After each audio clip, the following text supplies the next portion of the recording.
কক্সবাজারে বিমান ঘাঁটিতে হামলা, তরুণ নিহত, গুলি প্রাণঘাতী নয় বলছে আইএসপিআর।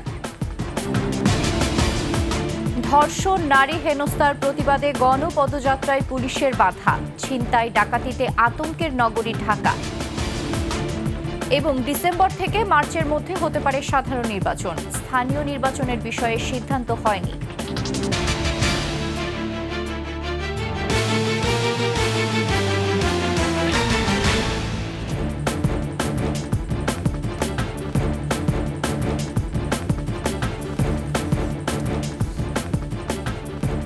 শুনছিলেন সংবাদ শিরোনাম, আমন্ত্রণ ২১শে সংবাদে। সাথে আছি আমি ফাতেমা ফারজানা নির্জনা। দর্শক, ২১শে টেলিভিশনের সংবাদ একই সাথে সরাসরি দেখতে পাবেন আমাদের ফেসবুক পেজ www.facebook.com/2124 অনলাইনে। এছাড়া সাবস্ক্রাইব করতে পারেন www.youtube.com/@21ETV চ্যানেলে। কক্সবাজার বিমান ঘাঁটিতে অতর্কিত হামলা চালিয়েছে দুর্বৃত্তরা। স্থানীয় প্রশাসন জানায়, এ সময় শিহাব কবির নাহিদ নামের এক তরুণ নিহত হয়েছেন। আহত হয়েছেন বেশ কয়েকজন। আন্তঃবাহিনী জনসংযোগ পরিদপ্তর আইএসপিআর বলছে, পাটকেল নিক্ষেপে আহত হয়েছেন বিমান বাহিনীর ৪ সদস্য। পরিস্থিতি নিয়ন্ত্রণে যে গুলি ছোড়া হয়েছে তা ফাঁকা গুলি, প্রাণঘাতী নয়। এছাড়া গুরুতর আহত শিহাবকে বিমান বাহিনীর গাড়িতেই হাসপাতালে নেওয়া হয়। কক্সবাজার প্রতিনিধি আব্দুল আজিজের তথ্য ছবিতে দেখুন ডেস্ক রিপোর্ট। দুপুরে বিমানবন্দর সম্প্রসারণে ভূমি অধিগ্রহণের জন্য এলাকাবাসীকে অন্যত্র সরিয়ে নিতে জেলা প্রশাসন কার্যালয়ে বিমান বাহিনী কর্মকর্তা এবং স্থানীয় প্রতিনিধিদের সাথে পূর্ব নির্ধারিত বৈঠকের জন্য বেলা ১২টার দিকে সমিতিপাড়ায় বাসিন্দা জাহিদ সহ আরও কয়েকজন জেলা প্রশাসন কার্যালয়ে রওনা দেয়। এ সময় কাগজপত্র না থাকায় মোটরসাইকেল আরোহী জাহিদকে বিমান বাহিনীর চেকপোস্টে থামানো হয়। এক পর্যায়ে বিমান বাহিনীর সদস্য ও জাহিদ তর্কে জড়ায়। পরে এলাকাবাসী জড়ো হয়ে সংঘর্ষে জড়ায়। বিমান বাহিনীর নির্মাণাধীন ঘাঁটি ও সদস্যদের উপর ইটপাটকেল নিক্ষেপ শুরু করে। এক পর্যায়ে বিমান বাহিনীর সদস্যরা এলাকাবাসীকে ছত্রভঙ্গ করতে ফাঁকা গুলি করে। এতে অন্তত ১০ থেকে ১৫ জন আহত হয়।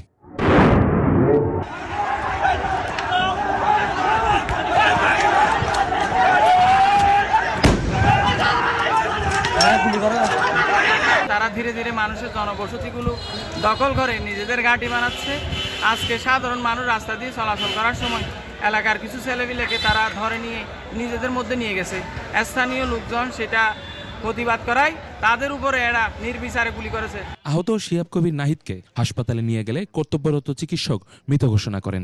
এটা জবাব তো মানিয়ে দিতে হবে, কেন দেশের নাগরিককে হত্যা করে। ওরা এখানে আবার চিকিৎসা করতে আছে, ওরাই মর্গে ফেলে দিচ্ছে। যদি ওরা একটা প্রাইভেট হসপিটাল নিয়ে যেত, আমার হাজবেন্ড আজকে বেঁচে থাকতো। বিমান বাহিনী আইএসপিআর জানায়, বিমান বাহিনী ঘাঁটি কক্সবাজার সংলগ্ন সমিতি পাড়ায় কিছু দুর্বৃত্ত বিমান বাহিনী ঘাঁটি কক্সবাজারের উপর অতর্কিত হামলা চালায়। এক পর্যায়ে ঝোপঝাড়ে আগুন দেওয়ার চেষ্টা করা হয়। সোশ্যাল মিডিয়ায় ছড়িয়ে পড়া ছবির গুলির খোসাটি ফাঁকা গুলির এবং প্রাণঘাতী নয়। দুর্বৃত্তদের হামলায় বিমান বাহিনীর একজন অফিসার ও ৩ বিমান সেনা আহত হন বলেও জানিয়েছে আইএসপিআর। ইউসুফ হাসান নাইম, ২১শে টেলিভিশন। দেশজুড়ে ধর্ষণ, খুন, ডাকাতির প্রতিবাদে স্বরাষ্ট্র উপদেষ্টার পদত্যাগ দাবি করে সচিবালয়ের সামনে অবস্থান নেন ঢাকা বিশ্ববিদ্যালয় সহ দেশের বিভিন্ন শিক্ষা প্রতিষ্ঠানের শিক্ষার্থীরা। মিছিল নিয়ে সচিবালয়ের দিকে যাওয়ার চেষ্টা করলে আন্দোলনকারীদের আটকে দেয় পুলিশ। তবে দাবি না মানা পর্যন্ত আন্দোলন চালিয়ে যাওয়ার ঘোষণা দেন বিক্ষুব্ধরা।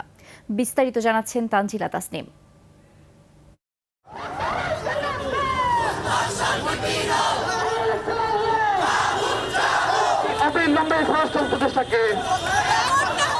কেন্দ্রীয় শহীদ মিনারে দেশের বিভিন্ন শিক্ষা প্রতিষ্ঠানের শিক্ষার্থী ও সাধারণ জনগণ জড়ো হয়ে দেশের চলমান অরাজক পরিস্থিতির বিরুদ্ধে আন্দোলন করেন।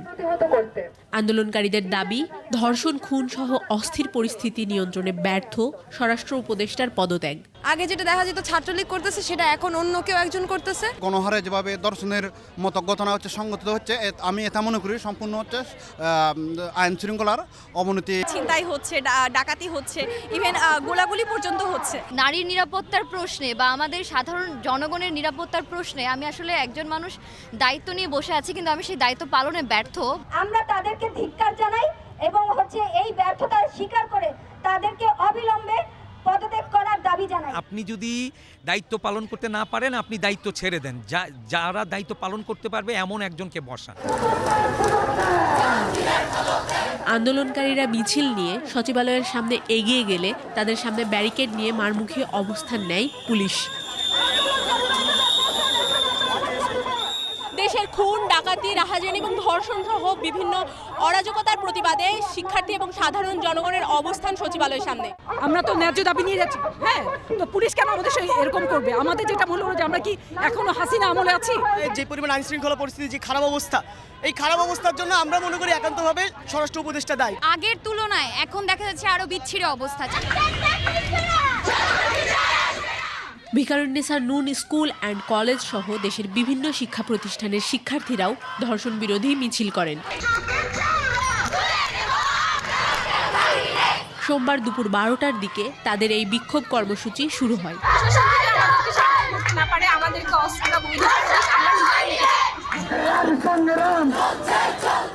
দাবি না মানা পর্যন্ত আন্দোলন চালিয়ে যাওয়ার ঘোষণা দেয় শিক্ষার্থীরা। তানজিলা তাসনিম, 21 টেলিভিশন, ঢাকা। এখন এক আতঙ্কের নগরী রাতের ঢাকা। শুধু রাত নয়, রেহাই নেই দিনের আলোতেও। পরিস্থিতি এমন, নগরবাসীকে আশ্বস্ত করতে রোববার রাত 3টায় নিজ বাসায় সংবাদ সম্মেলন ডাকতে বাধ্য হন স্বরাষ্ট্র উপদেষ্টা। তবে রাত পেরিয়ে সকালে আবারও খবর আসে ছিনতাইয়ের। শুধু ছিনতাই নয়, বাড়ছে চুরি, ডাকাতি সহ চাঁদাবাজির মতো অপরাধ। ছিনতাইকারীদের ধারালো অস্ত্র বা গুলিতে আহত হচ্ছেন কেউ না কেউ। এসব নিয়ে রাজধানীবাসীর মধ্যে দানা বেঁধেছে আতঙ্ক আর চরম ক্ষোভ। বাকিটা থাকছে দীপু শিকদারের রিপোর্টে। সোমবার সকালে আবারও ছিনতাইয়ের চেষ্টা বাসাবো এলাকায়, কিন্তু এবার ছিনতাইকারীকে প্রতিরোধ করে সাধারণ মানুষ। এর 6 ঘন্টা আগে রাত 2টার দিকে মান্ডা গ্রিন টাউন এলাকায় 3 ছিনতাইকারীকে পাকড়াও করে জনতা, আর তার ভিডিও ছড়িয়ে পড়ে নেট দুনিয়ায়। আর রোববার রাতেই ঘটে বনশ্রীর আলোচিত ছিনতাই। মোটরসাইকেলে গিয়ে বাসার সামনে রাত 10:30টার দিকে স্বর্ণ ব্যবসায়ী আনোয়ারকে কুপিয়ে ও গুলি করে 200 ভরি স্বর্ণ ও 1 লাখ টাকা ছিনতাই করে। সোমবার থানা পুলিশের পাশাপাশি ঘটনাস্থল পরিদর্শন করেছেন ডিবিআর, পিবিআই এর সদস্যরা, কিন্তু ছিনতাইকারী এখনো অধরা। এই ঘটনায় ক্ষোভে ফুঁসছেন আহত স্বর্ণ ব্যবসায়ী আনোয়ারের পরিবার। আমি কিছু করতে পারি না, আমার চোখের সামনে এখানে দাঁড়াই আমারে বলে তুমি গেটটা খোলো না কেন? আমি তো দেখতেছি এইদিকে, আমার তুমি গেটটা খোলো না, গেটটা খোলো। এটা সঠিক তদন্ত করলে আসলে আসামি ধরা খাইবে, বুঝছেন? যেহেতু সিসি ক্যামেরা প্রত্যেকটা রোডে আছে, প্রত্যেকটা বাড়িতে আছে। আতঙ্কের কথা জানালেন এলাকাবাসী। গত 1 সপ্তাহ হলো যুবদলের একজন খুন হয়েছে এখানে। প্রায় সময় ছিনতাই হয়, প্রায় সময় ডাকাতি হচ্ছে। সন্ধ্যা হওয়ার পর কেন আমরা আতঙ্কে থাকবো? আমরা সরকারের কাছে, তত্ত্বাবধায়ক সরকারের কাছে আবেদন থাকবো যে আইন শৃঙ্খলা যে তাড়াতাড়ি উন্নতির দিকে যায়। আর মোহাম্মদপুর এলাকায় যেন পিছু ছাড়ছে না ছিনতাইয়ের ঘটনা। রোববার রাতেও সেখানে ছিনতাইয়ের ঘটনা ঘটে। একটি ভিডিওতে দেখা যায় এক নারীর সব ছিনিয়ে নিচ্ছে দুর্বৃত্তরা। তেজগাঁও বিভাগের ডিসি বলছেন, অপরাধ নিয়ন্ত্রণে সর্বাত্মক চেষ্টা চলছে। মোহাম্মদপুরটি একটি শহর, এরপরে গ্রাম, উপশহর এরকম বেষ্টিত একটি থানা। তো সেখানে যখন আমরা শহর কেন্দ্রিক কিংবা গ্রাম কেন্দ্রিক, উপশহর কেন্দ্রিক অভিযানগুলো চালাই, এই ছিনতাইকারী কিংবা অপরাধী যারা রয়েছে তারা কিন্তু নদী পার হয়ে ওদিকে চলে যায়। পরবর্তীতে আবার যখন দেখা যায় যে আমরা শহর কেন্দ্রিক অভিযান করি, আবার তারা গ্রামে চলে আসে। সম্প্রতি মিরপুরে ছিনতাই ও চুরির বেশ কিছু অভিযোগ পাওয়া গেছে। এর মধ্যে একই রাতে 4টি দোকানে চুরির ঘটনা আলোচনায় আসে। তারপরও মিরপুর বিভাগের ডিসি জানান, অপরাধীদের কোনো ছাড় নয়। আমরা কিন্তু অনেকগুলো চুরি ডিটেক্টও করেছি। তো সাম্প্রতিক সময়ে যে 2-3টা চুরি হয়েছে সেগুলোতে আমরা কাজ করছি। অতি দ্রুত আশা করি ইনশাল্লাহ আমরা এগুলো আইডেন্টিফাই করে। ডিএমপির দেয়া তথ্য অনুযায়ী ঢাকা শহরে শুধু জানুয়ারি মাসেই 54টি ছিনতাইয়ের ঘটনা ঘটেছে, আর মোট 719 জন ছিনতাইকারীকে গ্রেফতার করা হয়েছে। এদিকে রোববার গভীর রাতের প্রেস ব্রিফিংয়ে স্বরাষ্ট্র উপদেষ্টা অপরাধীদের ঘুম হারাম করে দেওয়ার কথা বলেছেন। এই আওয়ামী দোসরদের আমরা কোনো অবস্থায় ছাড় দিব না। তাদের কাছে প্রচুর টাকা আছে, এই টাকা তারা বিভিন্ন জনের মধ্যে বিভিন্নভাবে ছড়াচ্ছে এবং দেশে একটা অস্থিতিশীল পরিস্থিতি চেষ্টা করতেছে। যারা এই কাজগুলি করতেছে তাদের আমি ঘুম হারাম করে দিব। সত্যি অপরাধীদের ঘুম যেন হারাম হয় আর নিশ্চিন্তে ঘুমাতে পারেন নগরবাসী। দীপু শিকদার, 21 টেলিভিশন, ঢাকা। এবছরের ডিসেম্বরে অথবা আগামী বছরের মার্চে পরবর্তী সাধারণ নির্বাচন হবে বলে আবারও জানালেন প্রধান উপদেষ্টার প্রেস সচিব শফিকুল আলম। সোমবার এক প্রেস ব্রিফিংয়ে কথা জানান তিনি। এপ্রিলের পর থেকে দুর্যোগপূর্ণ আবহাওয়া শুরু হয়ে যাওয়ায় ডিসেম্বরের আগে নির্বাচনের উপযুক্ত সময় বের করা সম্ভব নয় বলেও জানান তিনি। মেহেদী হাসানের রিপোর্ট। কবে হবে পরবর্তী সাধারণ নির্বাচন, এ প্রশ্ন ঘুরপাক খাচ্ছে অন্তর্বর্তী সরকার ক্ষমতা গ্রহণের পর থেকেই। প্রধান উপদেষ্টা আগেই জানিয়েছেন কম সংস্কার চাইলে চলতি বছরের ডিসেম্বরে আর একটু বেশি সংস্কার চাইলে পরের বছর জুনের মধ্যে হবে নির্বাচন। সোমবার প্রেস ব্রিফিংয়ে এ প্রশ্নের মুখোমুখি হয়ে অনেকটা একই কথার পুনরাবৃত্তি করলেন প্রেস সচিব শফিকুল আলম। এপ্রিলের পরে যখন এপ্রিল পরে জুনে আবার মনসুন শুরু হয়ে যায়, তো ফলে ওই 3টা মাস আসলে ইলেকশনের জন্য অতটা উপযোগী না। তো সেই জন্য আমাদের ধারণা সেটা হচ্ছে যে ইলেকশন ইদার ডিসেম্বরের মধ্যে হবে, নতুবা ম্যাক্সিমাম মার্চের মধ্যে। কাজে গতি আনার পাশাপাশি দুর্নীতি কমাতে সরকারের সব পর্যায়ে ফাইলিং নিশ্চিত করার নির্দেশনাও দিয়েছেন প্রধান উপদেষ্টা ডক্টর মোহাম্মদ ইউনূস। সরকারের প্রত্যেক স্তরে ডিসিশন মেকিংয়ে ফাইলিং চালু করার সিদ্ধান্ত হয়েছে এবং কোনো ধরনের ফাইল যেন ম্যানুয়ালি না মুভ করে, সেই জায়গাটায় আমরা কত দ্রুত উত্তরণ করতে পারি, কত দ্রুত এটা চালু করা যায়, এ বিষয়ে চিফ অ্যাডভাইজার মহোদয় আজকে এই নির্দেশনা দিয়েছেন। গেল আওয়ামী সরকারের আমলে বড় উন্নয়ন প্রকল্পগুলো 70% পর্যন্ত অতিমূল্যায়িত ছিল। এমন পরিস্থিতিতে বড় প্রকল্প তৃতীয় পক্ষের মাধ্যমে মূল্যায়নের কথা ভাবছে সরকার।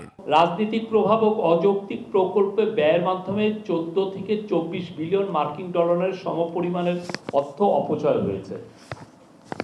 তো এই জিনিসগুলোর জন্য মানে যাতে থার্ড পার্টি ইভালুয়েশন করা যায়। স্থানীয় সরকার নির্বাচন আগে হবে কিনা এ ব্যাপারে সরকার এখনো কোনো সিদ্ধান্ত নেয়নি বলেও জানান শফিকুল আলম। সোফার এই পর্যন্ত এটা কোনো এই ধরনের কোনো আলাপ হয়নি। মেহেদী হাসান, 21 টেলিভিশন, ঢাকা। নিচ্ছি সংবাদ বিরতি, যখন ফিরছি তখন অন্যান্য সংবাদের সাথে আরও থাকবে। শেখ হাসিনার দেওয়া বক্তব্যে ভারতের সঙ্গে সম্পর্ক অবনতি হচ্ছে বললেন পররাষ্ট্র উপদেষ্টা। আবারও আমন্ত্রণ 21 সংবাদে। পদত্যাগের গুঞ্জনের মাঝেও সচিবালয়ে নিজ দপ্তরে আসেননি তথ্য উপদেষ্টা নাহিদ ইসলাম। সচিবালয়ে তথ্য ও সম্প্রচার মন্ত্রণালয়ে গিয়ে দেখা যায় তার দপ্তরে দরজা বন্ধ। যদিও প্রধান উপদেষ্টার প্রেস সেক্রেটারি জানিয়েছেন নাহিদ ইসলাম এখনও পদত্যাগ করেননি। যদিও নতুন দল গোছানো, সেখানে দায়িত্ব গ্রহণ নিয়ে অনেক গুঞ্জন রয়েছে। এখন পর্যন্ত জানা গেছে নতুন দলে তিনি বেশ গুরুত্বপূর্ণ পদে থাকতে যাচ্ছেন। তবে দল ঘোষণা হওয়ার আগ পর্যন্ত পদবি সম্পর্কে কিছুই জানা যায়নি। সহকারী সকল পদ থেকে তার পদত্যাগের গুঞ্জনটি গতকাল রোববার থেকে জোরালো হয়ে উঠলে তিনি সেদিন 21 টেলিভিশনকে জানিয়েছিলেন তখনও তিনি পদত্যাগ করেননি।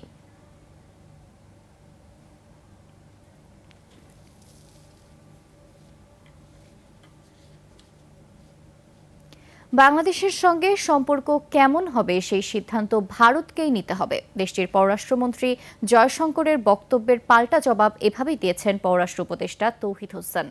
ভারতের আতিথেয়তায় থেকে শেখ হাসিনার দেওয়া বক্তব্যে সম্পর্ক অবনতি হচ্ছে বলেও উল্লেখ করেন উপদেষ্টা। বিস্তারিত আকবর হোসেন সুমনের রিপোর্টে। পররাষ্ট্র মন্ত্রণালয় সাংবাদিকদের সঙ্গে আলাপে ভারতের সঙ্গে সম্পর্ক নিয়ে কথা বলেন উপদেষ্টা তৌহিদ হোসেন। আমাদের প্রাক্তন প্রধানমন্ত্রী যে ওখানে ভারতীয় আতিথেয়তা থেকে যে বিভিন্ন কথাবার্তা বলছেন, এগুলি তো আসলে ক্ষতিকর, সম্পর্কের জন্য ক্ষতিকর। ঠিক আছে, আমাদের অস্থিতিশীলতা বা এ ধরনের কিছুকে আমাদেরই সামাল দিতে হবে, কিন্তু ওনার বক্তব্য যে সেটাতে আগুনে ঘৃতাহুতি দিচ্ছে, এটা তো স্বীকৃত ব্যাপার, সবাই জানে এটা। সম্পর্কে টানাপোড়েনে পাল্টা জবাব দেন উপদেষ্টা। অবশ্যই বাংলাদেশ সিদ্ধান্ত নেবে যে বাংলাদেশ ভারতের সাথে কেমন সম্পর্ক চায়, একইভাবে ভারতকে সিদ্ধান্ত নিতে হবে যে বাংলাদেশের সাথে তারা কেমন সম্পর্ক চায়। এটা দুই পক্ষেরই বিষয় এবং এটাতে এই বলাতে দোষের কিছু নেই। আমার তো মনে হয় যে আমাদের খুব স্পষ্ট সিদ্ধান্ত আছে ব্যাপারে যে আমরা ভারতের সাথে গুড ওয়ার্কিং রিলেশন, এই শব্দটা আমরা ব্যবহার করি, আমরা সেটা চাই এবং on the basis of mutual respect and reciprocal interest. ট্রাম্পের ভাষ্য অনুযায়ী $29 মিলিয়ন অর্থায়নের কোনো স্পষ্ট তথ্য নেই বলে জানান উপদেষ্টা। আমার কাছে কোনো স্পষ্ট তথ্য নেই যে কাকে টাকা দেওয়া হয়েছে এবং কে সেটা খরচ করেছে। এমনও সাজেশন আমি একটা পত্রিকাতে কোনো একটা রিপোর্টে দেখেছি যে এটা হয়তো মার্কিন যুক্তরাষ্ট্রেরই কোনো একটা প্রতিষ্ঠানকে হয়তো দেওয়া হয়েছে টাকাটা খরচ করার জন্য এখানে। আমরা এখনো জানি না। মার্চে জাতিসংঘ মহাসচিবের বাংলাদেশ সফরের বার্তা দেন পররাষ্ট্র উপদেষ্টা। উনি আসবেন, এটুকু আমি আপনাদেরকে বলতে পারি। আকবর হোসেন সুমন, 21 টেলিভিশন, ঢাকা। শেষ করছি 21 সংবাদ। যাবার আগে সংবাদ শিরোনামগুলো আরও একবার। কক্সবাজারে বিমান ঘাঁটিতে হামলা, তরুণ নিহত, গুলি প্রাণঘাতী নয় বলছে আইএসপিআর। ধর্ষণ, নারী হেনস্থার প্রতিবাদে গণপদযাত্রায় পুলিশের বাধা, ছিনতাই ডাকাতিতে আতঙ্কের নগরী ঢাকা। এবং ডিসেম্বর থেকে মার্চের মধ্যে হতে পারে সাধারণ নির্বাচন, স্থানীয় নির্বাচনের বিষয়ে সিদ্ধান্ত হয়নি।